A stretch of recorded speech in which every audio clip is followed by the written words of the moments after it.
Welcome to the Glide Agency podcast. My name is Chandra, your host, and on this episode, we've got Aaron Matthews to talk about audio marketing. So welcome to the show, Aaron. Thanks, Ez. Yeah, welcome, mate. So we've got a bit of a bio here for you. So Aaron's career is in audio and started at his local radio station when he was 17. Aaron has worked for some of the biggest media brands in the UK, including BBC Radio 1 and Global Radio and Bauer. And Aaron now leads or heads up an audio agency, Creative Fix, which is a company that focuses on audio marketing, everything from 30-second audio ads to sound design and brand strategy audio. He's also audio obsessed and loves playing around with sound and audio and even DJs on the weekend. So what's your DJ name, Aaron? Oh, well, everyone, my nickname is Az, so short for DJ Aaron. Az, So Az is my kind of. It's very DJ close name, to Ez. Yeah. So we could have a double app, couldn't we? No worries. Okay, cool. So I guess we'll get straight into it. And one of the things that I wanted to discuss, actually, maybe if you can tell us a bit about your background and your journey through the audio industry and how it all began. Yeah, sure. Yeah. So I think you've sort of kind of covered a bit of it off at the start. So started when I was sort of 16, 17, cycling into my local radio station before I could drive, and spending a lot of time there learning how to kind of produce sound and audio, and then sort of worked on very different radio shows. Moved to London, ended up working on the big kind of sort of top 40 chart show that happens on a Sunday afternoon in the UK. And as you said, we worked at the BBC as well, which is a great experience, and you sort of learn a lot in kind of those kind of environments of, real kind of world-class radio programs being produced. And then after leaving there, decided to start a company which was audio focused. There's a lot of agencies and creative agencies that do a bit of everything, video and websites or design or whatever. And we made a decision to kind of purely focus on this kind of space because that was my passion and that's what I love doing.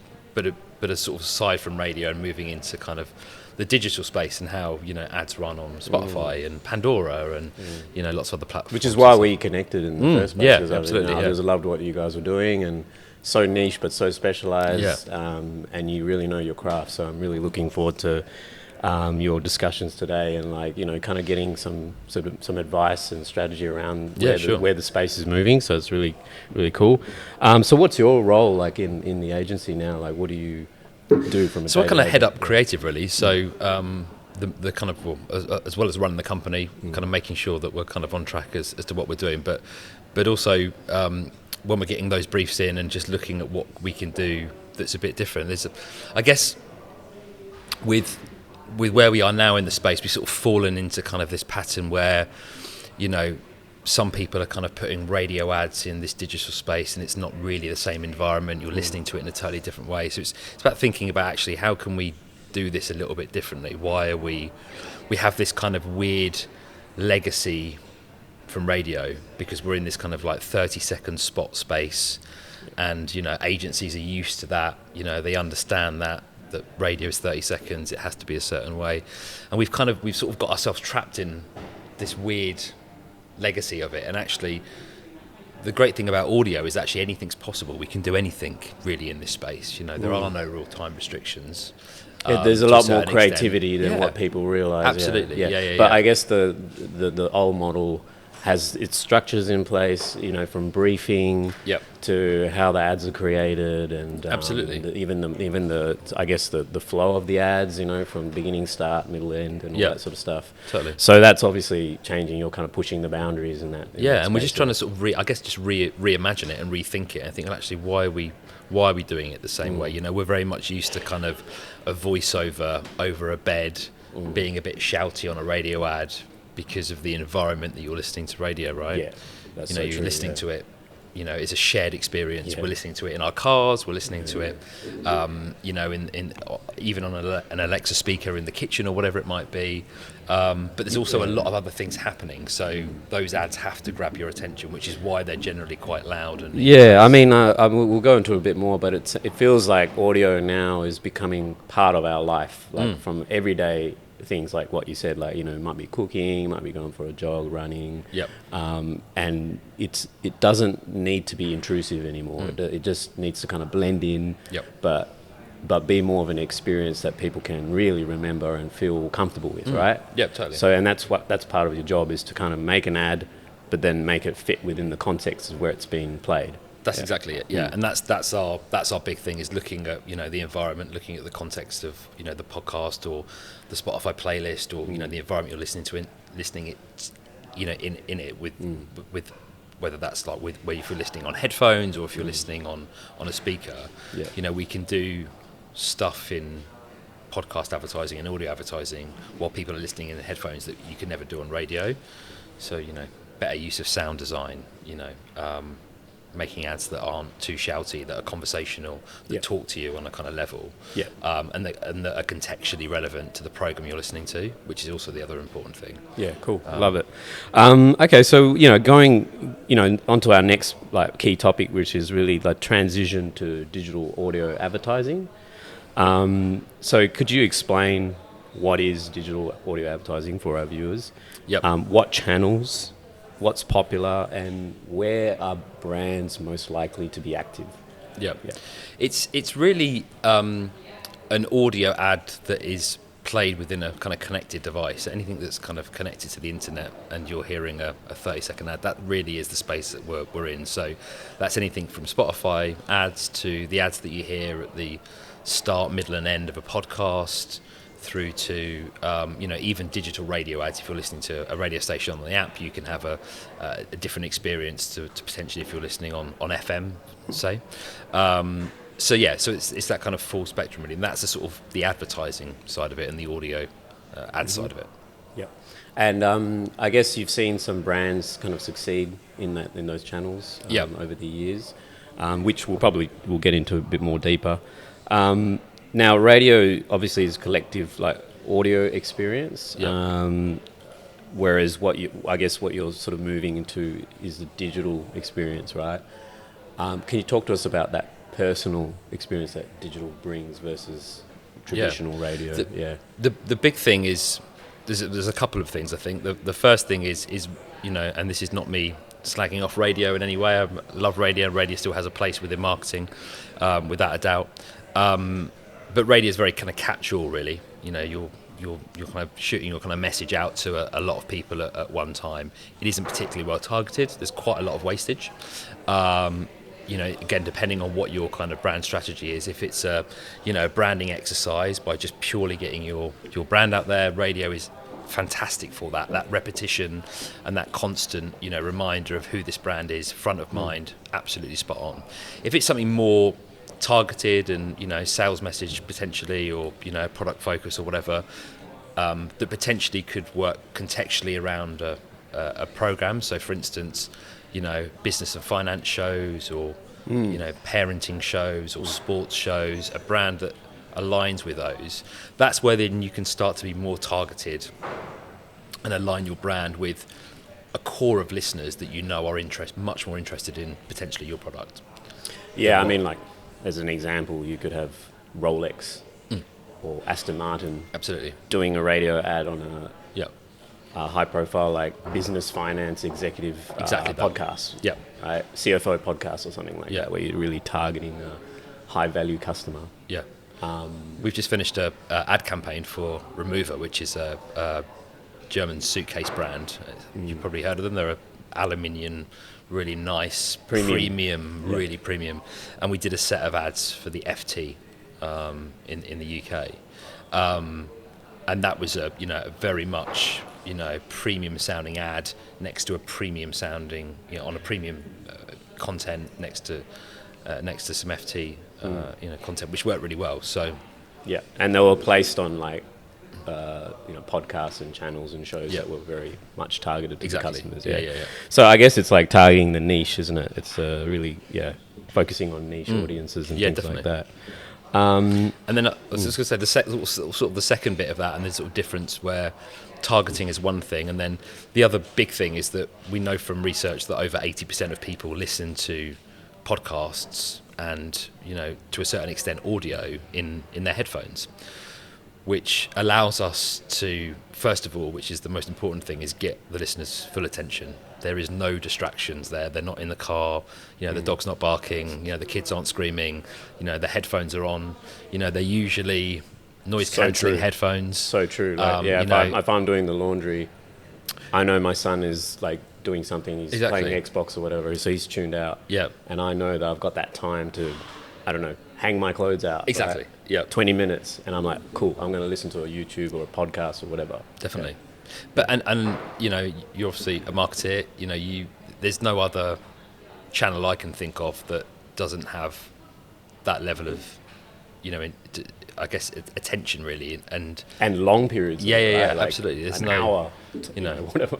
If we're watching TV, we're generally distracted by our phones. If we're it's background. It's in the background now. Yeah, TV is in the background. So this is the great thing about it. So, and then what that then allows us to do from a kind of audio point of view and a sound point of view is do stuff that we could have never done on radio because you wouldn't be able to hear it.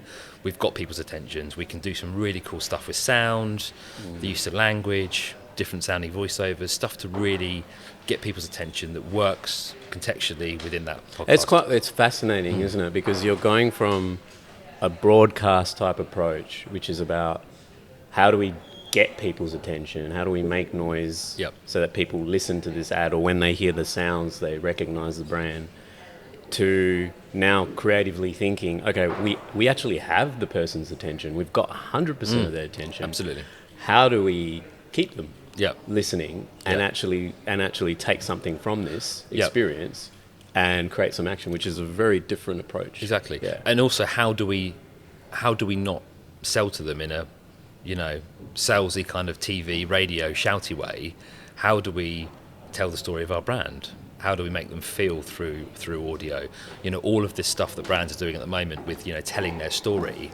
It's perfectly set up in podcasting for that. Tell the brand story. Give people a reason to love your brand that isn't a shouty sales message. Just be conversational and talk to them on a level. No, that's perfect. So I mean, I guess that we kind of talked about it there, but it's all about optimizing time, right? So we now live in a world where we're on audio, but audio is accessible at any point of time. We could be jogging, we could be washing the dishes, and that's the power that audio gives us, right? Whereas video requires all of our attention visually to sit down and watch something, and we can't really drive the car and watch a video, we can't really run and watch a video. So I hope people are not doing that. But that's the power that audio has, and I think this is why you get this long engagement periods from people, right? So definitely, and as humans, our instincts, and it has been since the beginning of time, is to listen to stories, right? Listen to conversations. We're fascinated by them, and when you've got that, in your ears, and like you said, you've got that attention, it's really powerful. And it's what we're doing now. Exactly. Yeah. Exactly. Okay, so now can you tell us a bit about host reads? Because that's obviously that's a new type of advertising or content marketing that's come into the audio space. I guess radio's kind of doing it a bit. I'm not sure. But radio has really been for years. We used to call them live reads on the radio. There would be reads read by presenters, and I've noticed that a couple of the big networks have started injecting those types of reads into the middle of ad breaks. So you'll hear a kind of section of, normal commercials, and then you'll hear one of the presenters kind of doing a kind of like, a podcast style read, which is quite interesting. But yeah, that's and I guess the real difference probably I would say is that on radio, they're live reads read by the presenter, and generally, if we're being honest, they don't really get a choice in it. I think, they would have to be really anti this product if, most presenters generally go along with it, in my experience. Whereas with podcasting, the host kind of really decides. I mean, there's this, there's certain level, but if there's something that really doesn't align with their values, then they're not going to do it, because people will know. People from their community that are listening will know that it's not genuine. This is weird. And this is inauthentic. Yeah. So I believe that podcasting host reads have a level of authenticity that kind of radio live reads don't have, to be honest with you.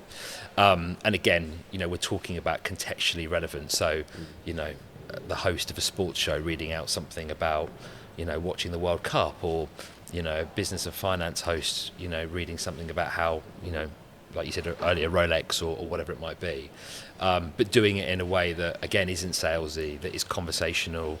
And there are some really, really good examples of some amazing host reads where hosts will get really creative. Like there's a guy in the UK who writes songs for brands, and people tweet about them, and it's mad. So if you have a brand that is doing or wanting to do host reads, then you do have to kind of give away some of that creative control in order to make them good. Because if you're going to sit there as a brand and go, we want these host reads, but we want to tell you how to do them, or we want them to sound like this, then it's a waste of time. You might as well just have an audio ad.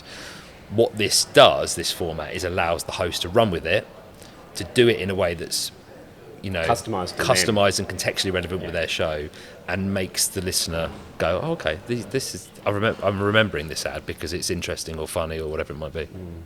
And I guess it also opens up the channel, or the context, to be like influenced by audio influences, right? You've got all of these different options of audio influences that you can bring in with, I guess, with a traditional radio channel. You are, you've got your key presenters, right? Yep. Or your key announcers. Well, so whereas with audio influences, you can use actors and famous sports people, absolutely, that align really well to a brand and have a great voice, that can really champion the brand and bring context to what you're doing, right? Yep. So have you worked with some pretty cool influencers in the space? I actually think that there's probably a whole batch of podcasters that kind of are audio influencers. That's what they sort of are in a way. These are people that are on social media to a certain extent, but also have a podcast or whatever. And there's a crossover between there's the Sit With Us podcast, which is an Acast show. That's two of the girls from Maths, Dom and Ella, who present that, and they've crossed over into the podcast world. A hugely successful podcast. Yeah, and it's really interesting. You see it on YouTube as well, because it is an audio experience YouTube. But you got Russell Brand's podcast, but then he does a lot of host reads as well, doesn't he? Yeah. Sort of like promotes products. Exactly. In his show. Yeah. But he's using his brand, and I guess that you're also attracting products and services that want to be aligned with that audience as well, which is really powerful. Yeah, totally. Yeah. So you also had some examples, I think, in the US of brands that have really done well with host reads. So tell us a bit more about that. One of the sort of big kind of winners from host reads were it was a survey done. I can't remember who the survey was done by, but it was basically on kind of brand recall and product recall for different brands on podcasting in the US, and HelloFresh came out on top. And HelloFresh had kind of, I think, made a decision early on, because they'd seen it working, that they were going to put quite a lot of money into host read ads. And we've probably all heard one. I know that I hear them fairly often here in Australia. And they had put down a lot of their success in the US to kind of targeting some really nice podcasts, and hitting them with some host reads, but and owning that market and owning that space. It's interesting, because if you think about HelloFresh as a brand, like what are they ultimately doing? Is they're trying to save people time. Yep. Right. And people that listen to podcasts value time. Don't totally. They? Absolutely. Yeah. So that's the first alignment that you have, is that generally, So totally. it's genius if you think about it. So you're really targeting a whole audience base that really respects efficiency and time. And optimizing things. So, it's a perfect audience. So, and it's really interesting hearing, which I've done, is hearing the difference between how different podcast hosts talk about HelloFresh and how it can save you time and be a really good thing in your life, depending on what the show is. And that's the beauty of it, is that you then end up with a huge collection of different bits of creative, all done in their own unique way, all are relevant to each of those shows. And it's like, that's really clever, because then, you know, it's not just kind of one marketing agency or one creative agency going, here's one ad that everybody's going to hear. It's like, oh, actually, no, there's loads of bits of creative going on here, as well as potentially an audio ad campaign at the same time. It's really clever. I think it creates a lot of dynamic sort of content and depth to a brand, right? Absolutely. Kind of, how deep can a brand go? How wide can it go? Yeah. It's just as much as the people that follow it and really endorse a brand. Yep, totally. And so that's awesome. Now, are you able to sort of go into, you know, things around host reads and sponsorships? Have you noticed anything around that type of thing, like with advertisers and sponsorships? Yeah, I think there's obviously a couple of ways that the sort of, if I sort of explain sort of the different formats for people. Obviously, there's like kind of audio ads, which are kind of sort of those, you know, like I said, those 30-second spots that are, you know, pre, mid, and post. The kind of premium level of advertising is what we just talked about. So, like, you know, and sponsorship, like host reads, you know, someone sponsoring a show. And there's other formats that different podcast platforms have. So, one of our big clients is Acast, who are based a Swedish company, but they have an office in Sydney. And they have a different format called Sponsor Stories, which is where you can own even more space. So in the middle of the show, in the mid-roll position, you can have a much longer kind of host read, if you like. And that actually could be filled with, you know, interview content from brands, or, you know, other content that they might have. It's slightly longer form. There can be more to it. It's up to 4 minutes. So you can almost kind of have almost like a mini kind of podcast episode for your brand within a podcast. Oh, wow. Which is really clever. And then that, again, potentially would be supported by audio advertising and host reads. So you could then have a bit of a takeover as to kind of, you know, the whole show, where you're sort of buying out every kind of space for a certain period. You know, injecting those ads in there for a couple of weeks, because it's all dynamically inserted, and then removing them from the show. Yeah. So cool. Yeah. So there's a lot of formats there. Yeah, absolutely. Awesome. Lots of opportunities. Now, can you talk to us a bit more about audio advertising as a strategy? Like, I think we discussed this previously, but like talking about how sound is now more of an emotional experience, and how do you get the best strategy out of that? Yeah, definitely. I think the thing with kind of sound is that I think it's massively underused in audio advertising and for brands generally. And I don't necessarily mean things like kind of like jingles and sonic logos, although we can touch on that in a minute, but just sound in general when we're doing and making ads. You know, we've got, like we said earlier on, we've got this opportunity with headphones where we can have the listener's full attention. And what we tend to do with those ads is we tend to kind of fill them with copy still, because as marketeers, we're kind of like, we're desperate to get every single bit of information out and every single kind of key message. And actually, sometimes just putting somebody in, you know, an audio experience and letting their imagination sort of run wild is way more powerful than us talking to them. So an example being, we were working with a mattress company. There's lots of mattress companies around. Lots of them have done podcast ads.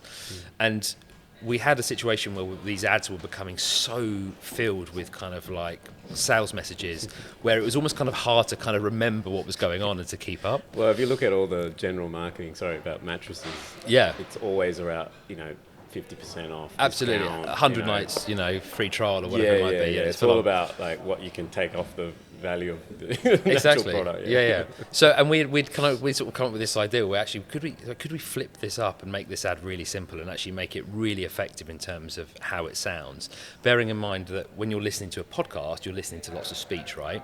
They are full of speech. So we thought actually we could use sound and actually not say anything for, you know, a bit of this ad. So we kind of came up with this idea of literally, which is a really annoying noise because I know that my partner does it, somebody snoring. You know, the sound of a good night's sleep is somebody snoring generally, right? So the first 15, 20 seconds of this ad was just this really awful kind of visceral kind of like snoring sound. Imagine you're listening in headphones. This is really getting your attention. And then the end of the ad was just simply a really simple kind of message. And I remember, do you remember when we were talking about it and stuff? It's like, and the kind of client going, "Oh, I'm not sure," and then we did it, and it worked really well. But those types of things, where we're sort of rethinking it and going, okay, so we would never really do that on radio because it would get lost. But actually, if we did that in kind of like, you know, 3D binaural sound, you know, this could sound really effective, and it's it's sort of almost kind of just flipping it on its head a bit and going, we don't have to fill these ads with loads of copy. We can use sound to tell the story. So yeah, and going on to that, like I guess that's you had some examples, I think, of wine companies and things like that, where you get, I guess you get briefs, and typically when you think audio, I think clients tend to want to just stick as much copy as they can. Absolutely, in that space. That's an automatic sort of. Yeah, but what that does is that you squeeze so much audio, so much copy into it that you kind of, by the time the ad's finished, you sort of forget what the message was, or you're trying to squeeze in too many messages. Our kind of rule with that is if we are going to fill it with copy, then it's got to be one really clear kind of idea. But your job is to often scale that back. Scale it back, absolutely, always to scale it back. A lot of consultation. Yeah, absolutely to scale it back, because there's always too much in it. Less is more in this space, 100%. And it works for it. We've talked about mattresses, but it works for all sorts of brands. We talked about wine. There's a really, nice sound that you get. That you can say more with. Well, yeah, you can say more with sound, within a split second than you can with any copy. The minute you hear that cork pop, you know exactly what's going on before you say, "Here's a wine bottle," or "This is an ad for a wine brand."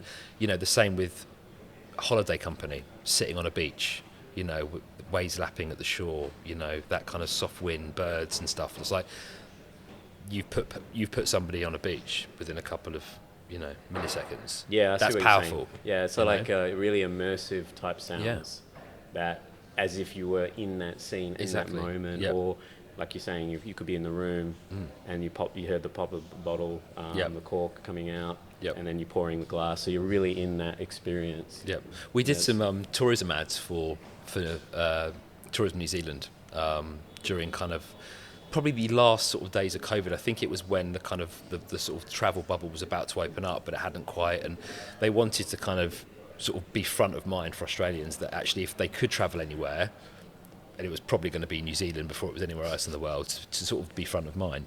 So we did these 3 ads that were kind of like almost kind of like audio tours of New Zealand. So we did a vineyard. So we did sort of cycling through the vineyard, so you'd hear the kind of bike. So we did this in 3D as well, which I'll talk about in a second. But you could hear the bike below you could hear the bell, and then we sort of got to this, vineyard, and you could hear the fire crackling, the food kind of cooking on the grill, the cork pop going.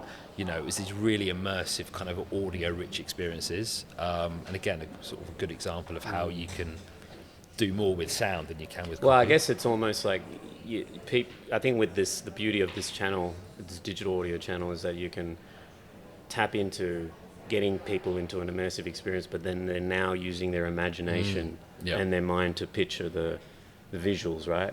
So you kind of then now creating that emotional connection with that audience member, which you not normally would get with a quick 15-second ad. Totally.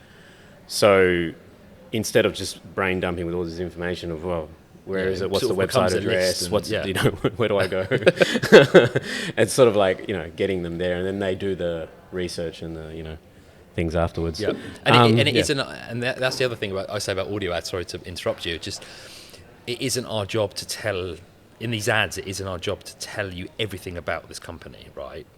The only thing this is meant to do is to get you to find out more and to get you to Google or to their site, to spark. We don't want to throw everything at you. We want to give you just enough that is like, what is that? That sounds interesting, or I'm going to check that out. And that's what you just said that you did some ads for Remarkable. You later mentioned that. Long time ago, that was for Spotify. Yeah, and do you remember the creative that was involved in that? Because I don't actually, because it was quite a few years ago. Right. We'll wipe that out. Sorry. No, that's all right. No, I'm interested because I've got one obviously myself, but that would lead you, because it is a device that not people wouldn't even know about, right? They would just kind of discover it as they go about their day. Definitely. And they don't typically spend a lot on brand awareness on the traditional channels. So I think I'm trying to think it was podcasting or Spotify. I think it might have been Spotify, but if it was podcasting, I'd imagine it would have been one for targeting around the right types of shows and the right types of consumers. Well, that kind of goes to the next bit, which is like dynamic audio and user, depending on who the users are. Could you tell us a little bit more about that? Yeah, so dynamic audio ads are essentially ads that are personalized to you, so based on different data points. So we can look at things like location and obvious things like time of day, day of week, to personalize ads in different ways. We can look at things like the device that you're listening on, so the call to action, depending on if you go to the Apple App Store or the Android Store, could change in that ad depending on what device you had. And we can look at things like sort of third-party data from different places. So with podcasting, we can potentially look at what podcast you're listening to and what category that falls into. So we can serve a creatively relevant ad to that show. And if you're listening on Spotify, for instance, we can look at what music genre you're listening to. So potentially the music of the ad could change. So it could be an ad that doesn't kind of interrupt your kind of listening. So sometimes when you create an ad, you create different versions of that ad with different background audios or call to actions and stuff, which get served into specific targeting or locations or devices. That's exactly all of these sort of things. Yeah. And there's also things around environmental factors as well. So you can look at things like weather based in a location. So the ads can change depending on the weather. We can look at things like UV index, pollen count. There's all sorts of things that we can look at. So depending on what brand you have, and if these data points work for you, then making a piece of creative that then has loads of different versions. It also could be, from an e-commerce point of view, actually, the other great thing that it works for is that, location and physical location of stores. Go and check out your nearest David Jones or Maya or whatever it might be, with actual specific call outs to where that is. There's lots of ways that it can work really well for brands. And you can end up with, hundreds of thousands of versions of an ad, really. That's fascinating. Now, so that moves on to, like, I guess, audio advertising and media strategy.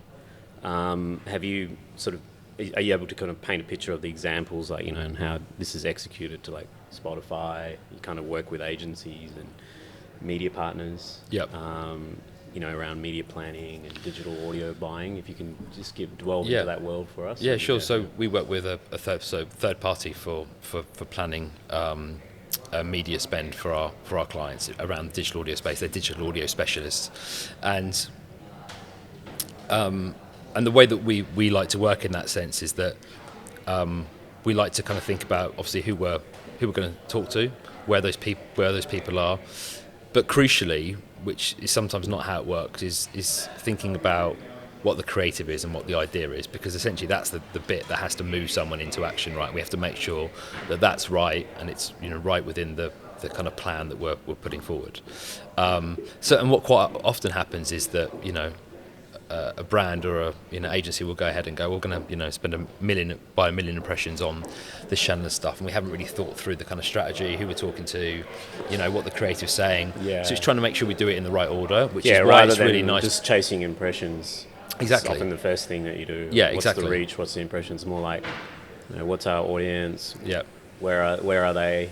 Who we're talking to? How we're going to talk to them? What the idea is. So that's why it's really nice for us, because when we work with a client to start with them, that we're planning their media as well. Quite often we're thinking about and leading with the creative, and then into kind of planning how that works and where what it goes. Yeah. So you kind of have to work really closely with media buying agencies. Yeah. And are you kind of able to kind of give us, because obviously with digital, as you know, with digital marketing in general and what we do as well, we're very sort of like, return on ad spend focus, ROAS focus, and ROI and all this sort of stuff. Like, are you able to kind of give us an idea of how you measure success in this space? Yeah. Podcast measurement it's not where it should be. It's getting there, but there are, we can tell how many, people have listened to something in terms of impressions delivered, obviously.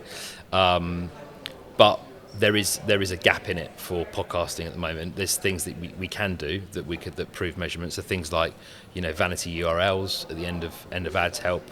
Things like promo codes, which brands quite often use, which is a really good one. It's a very clever way to do it. Yeah, and that works really well in host reads, where you can have individual. We've just done something for a mattress company, another mattress company. It's not live yet, but again, we had a list of podcasters all reading out their own individual kind of. I guess it makes it exclusive, right? Yeah, exactly. So I'm part of this podcast, listening to it, and I get this exclusive promo code. And the great thing about that is, depending on how, like any kind of, campaign that you're running, and that kind of period of testing and, working out, that's when you can start to go, okay, well, this one's performing a lot better, so let's move the impressions. And you've seen that? You've seen some pretty amazing take-ups? Yeah, and you can move stuff around and make it work more efficiently. If you're running a promo code on a show where the listeners just aren't biting, then move that off and take it to another else. one, into another show and all that sort of stuff. Yeah.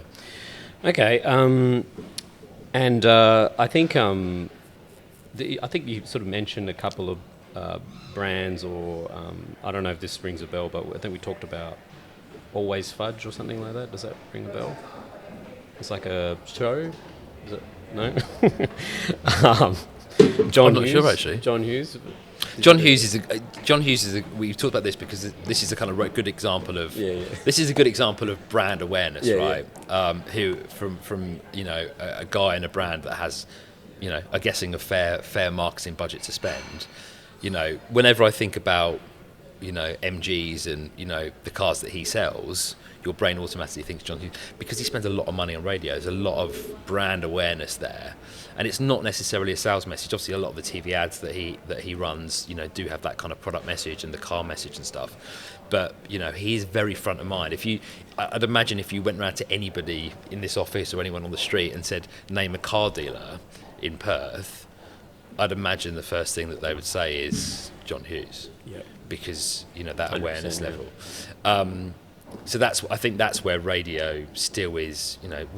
Radio still has a huge amount of listenership. It's very part of our lives. It's we're very kind of tuned to kind of like getting in the car and putting it on. It's So I think there's still definitely space for it. It's mixing it up, but also I guess whatever the message is in terms of who you're trying to talk to and what it is.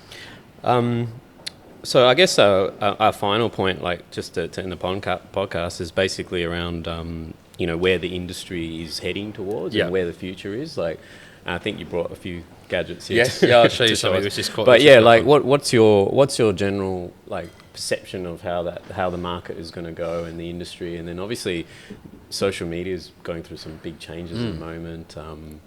How does that affect you guys as well? Australia, is totally in love with podcasting. There's a lot of people that listen to podcasts here. It's a very affluent society. I think it's maybe one of the top, if not the top, podcast listening country in the world. That may be some countries in Asia, but I think that Australia is up there. But having said that, we work in marketing. We're kind of very, very aware of it. It isn't as mainstream as what we maybe think it is. There's a lot of shows out there, but if we look at a certain demographic and stuff, a lot of people don't listen to podcasting, right? So the kind of growth that we have as kind of we move through generations actually will be huge, because and then you sort of look at kind of like podcast numbers in terms of the amount of shows that are being launched, the amount of ad revenue that that is going to be spent on podcasting 5, 10, 15 years down the road. It's like the numbers are getting a lot bigger. So I think it's going to be really interesting. I think ROI is always going to be a big thing about how you can track stuff. Yeah, right. That'll be the next iteration of podcast. Did you want to get your gadget out? Yeah. So this is something. So I'm not sure if we touched on 3D audio, but 3D audio is essentially a way of listening to audio as you would hear it in the real world. And this is a binaural microphone, which just while you're bringing that up, I just quickly Googled some stats. So it says between 2017 to 2021. So for this period, I think ad spend reached around $2.3 billion. But it's projected to go, like once we get to 2026, it's going to double to 4.2 billion. Yep. Yeah. So it's some real growth there. Double growth. So yeah, it's a really exciting space, and yeah. Anyway, I thought I'd quickly. No, definitely. Cool. So what's this, mate? So this is a binaural microphone, and whenever I show this to someone, everyone's like, "This is amazing." What is this? It's got real ears as well. Yeah. And they actually feel like soft. It's very strange. So obviously most audio is recorded in mono and stereo. This is what we call binaural audio, and this is essentially a way of recording audio to make it as real and as true to life as possible. And what we mean by that is that what we record through here is exactly how you would hear it in the real world, as if we were listening with our own ears. And the reason why is because this width really here is the kind of same width as a human head. So you're hearing the kind of space in the same way. And within these little ears, 2 microphones. So these are, again, like how we would listen. And the reason why there's weird rubber ears on there is because when sound hits your ear, you're hearing it in a slightly different way, and obviously it bends around your ear in a different way. And if you hear something in this ear, you're going to hear it, a millisecond before you hear it in this ear. So that's how the kind of real sound works. If you took this out on the street outside, and recorded, traffic noise, you'd get some attention. I wonder if that, I think product design wise, they should actually put a head on it. There is one. there is another one that's really, really expensive. I don't know how much it is, but it's a lot. And it's actually a human head. Proper, and so you walk around with this human head on your hand. Yeah. This is the kind of the that looks amazing. And have you actually tested the audio? It sounds great. Is it unbelievable? Really yeah. So I actually tested it down the beach. So you get that kind of So did you use like a normal mic? And then use this mic and kind of compare? Yes, we've got like a normal kind of stereo mic, and then when you change it to here, you hear that real difference, and that kind of it's like a surround sound. Exactly that. Yeah, you're hearing sound completely in 3D as if you would hear it without headphones on. So, it's something that obviously you can't do on radio because radio's in stereo, but because you're listening in headphones, again, you can do it in that space. So and this is great for recording creative, specifically designed for, I guess, podcasting and exactly, where situations where people have got their headphones exactly on and that to something. And it works really well. Is music doesn't, you can't listen to music in this, or speech works fairly well. So if we were talking now and this person was sat in front of us, you imagine that's the listener. That listener will be hearing you in their left ear and then me in their right ear. That's how it would work. That would be crazy because it'd be like actually sitting in a room and having a conversation with someone. Yeah, exactly that. You'd be sitting there and Ez is there, Aaron's on the right. Yeah. Come on, guys, let's have a chat. And where it works really well is for soundscapes and putting people in. We talked about these environments earlier with the beach or, in the park or whatever. If we place this in the park, you're hearing different things in that edge of this area, and it'd be interesting to do that in a crowded room as well, like in a pub. Yeah, totally. Because you would obviously it'd be noisy, but then all of a sudden you hear a noise right there. Yeah, absolutely. That's exactly it. Just and that's where, like we said earlier on, that's where it becomes really powerful because you can put listeners in environments that are really real and really true to life. Yeah. Am I allowed to know the investment in this device? This one was about $2,000. $2,000. Yeah, right. Yeah. So that's it's pretty amazing, man. And the ears are actually rubbery, so you really want to touch them. That's very nice. Yeah, very true. Whenever I show people are just like, "What is that? What is that?" Yeah. That's cool, mate. All right, well, that's the end of our show. Brilliant. And it's been so awesome. I've been really excited about getting you here, and just it's such a awesome category to talk about. And I feel like it's forever evolving with technology and everything. So just much pushing cool the boundaries, right? Yeah. So, and I just love how you guys specialize in this area, and it's been great to see you guys grow as well. Great. So, thanks, Aaron. Thanks for your time, mate. Thanks a lot. And welcome to the end of the show. Please subscribe, and we'd love to hear from you. And if you've got any comments, please comment below on the YouTube channel, and we'll speak to you all soon. Thank you. Great. Thank you. All good. Thanks, mate. That was good. Is that all right? Yeah. Yeah. Cool. You enjoy it? Yeah. No. Really good. Yeah. I love doing stuff like this. It's really fun. I could talk about this literally all day.